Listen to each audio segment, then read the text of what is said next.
We're back again with our friend Dan Milnor, where he and I are discussing the important points of working on a photography project.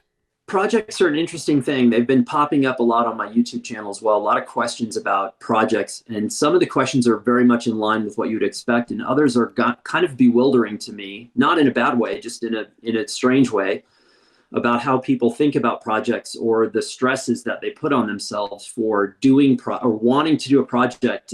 Questions about lack of motivation, lack of focus. Those are a little bit bewildering to me. I've never suffered from those particular illnesses, and that's just luck, I guess. Yeah. But we can talk about that. So I have three little subcategories that I want to talk about just quickly with some bullets. Get to the questions and some of the things that you guys brought up from the class. So why are projects important? And I think the first thing that has to be said about doing projects, and Mark and Jared and I just touched on this briefly before we went live, which is a long-term photographic project, whether in your case, Mark, with your class of 13 weeks, or in my case right now, the current project that I have going, I have two current projects. One I've been working on for 6 years and one I've been working on for 2 years. Whether it's 13 weeks or 6 years or whatever, doing a long-term project is the antithesis of our culture. It's the antithesis of how our society operates. Yeah. And it's frankly an antithesis of the professional photography industry, the modern photography industry, which is very much about right now and about sharing incessantly and just the more. And when you do projects, you do not, under any circumstances, want to share them that way. And so to do a project means that you're sort of isolating yourself, at least in a part of your life, for an extended period of time. And for people who spend a lot of time online or are constantly looking for that sort of dopamine hit, it can be very frustrating and very hard and feel counterintuitive. Yeah. Because you're like, everyone's telling me to put everything online all the time, and I'm telling you not to do that. And I'm telling you, and this is where it gets really interesting, because the fun part, once you dive into a story and you start to get lost in that story, and when a story gets good, you can't think about anything else or do anything else. And the idea of sharing every single thing that you're doing along the way disappears, because the engagement with the story is so tight and so in depth, and it's a wonderful feeling. It's not one that I have often these days because I have so many other responsibilities and duties. Last week, I was able to work on this project.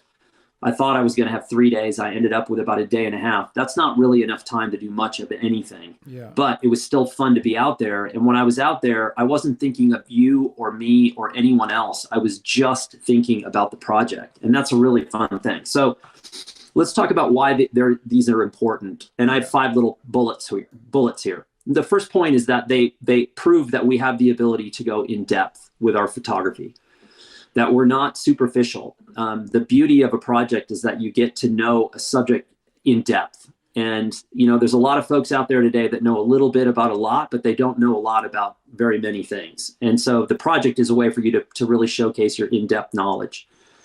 2, the project forces you into sustained focus. And again, this is the antithesis of our culture and the attention society. So you've got to stay focused. And if this isn't something that you're used to doing, it can really take some training and some time to understand how to do it. Point number 3 is it teaches us to build a visual story and not single images. And that's a very different animal, because a story of images is going to contain things that are not aesthetically pleasing. So if you've been walking around trying to hit home runs on first pitch fastballs all day long, and all of a sudden the pitcher's throwing you slow 80-mile-an-hour curveballs over and over and over again, now you know what it's like to do a photo project.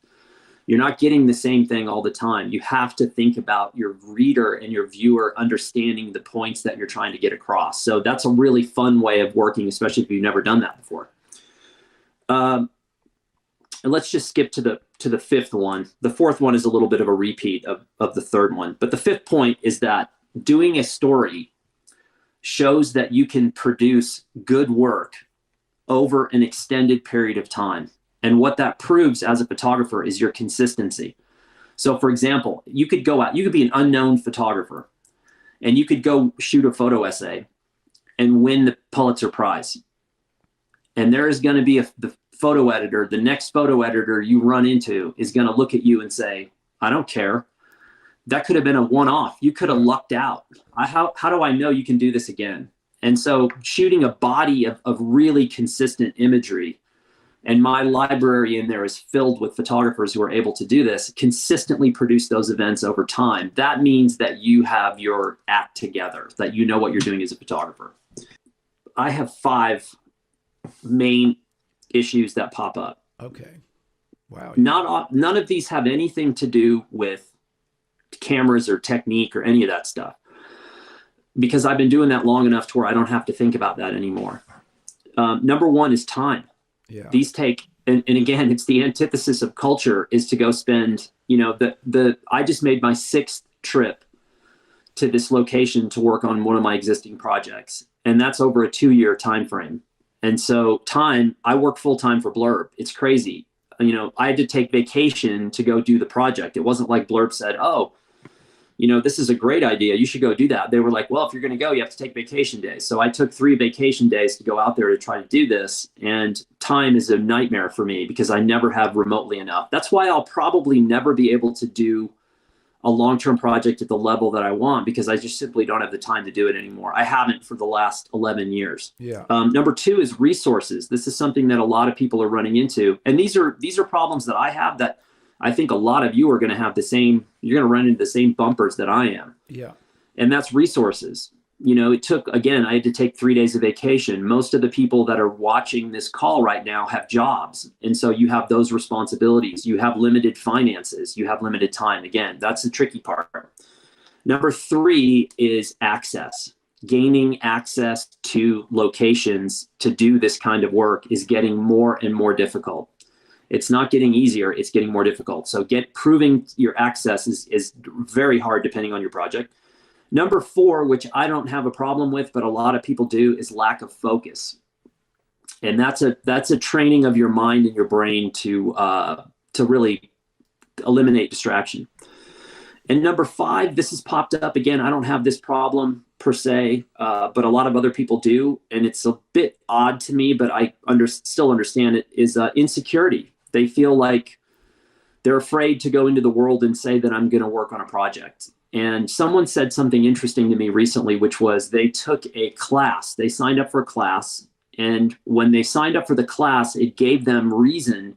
When they were in the field and someone said, hey, what are you doing? What are you doing here? They said, oh, I'm taking this class and I'm working on a project. And it gave them the confidence to actually go and do the project. And without having that class behind them as sort of a legitimizing fact, they were like, I'm too insecure to do this kind of work. So those are some things that are challenges I think are. Yeah, Dan, on that last point, I always found when I decide I'm going to do a project, I'm writing a book, and then I announce it to people, I get way more cooperation, because they realize it's not just some idle kind of bunch of photographs or writing that I'm going to be doing. They're participating in actually building that story, and I find it actually opens doors that I wouldn't have had open to me before.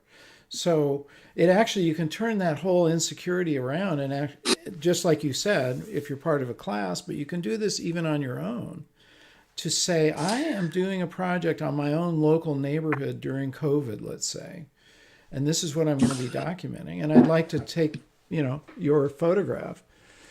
So it can actually turn a weakness into a strength.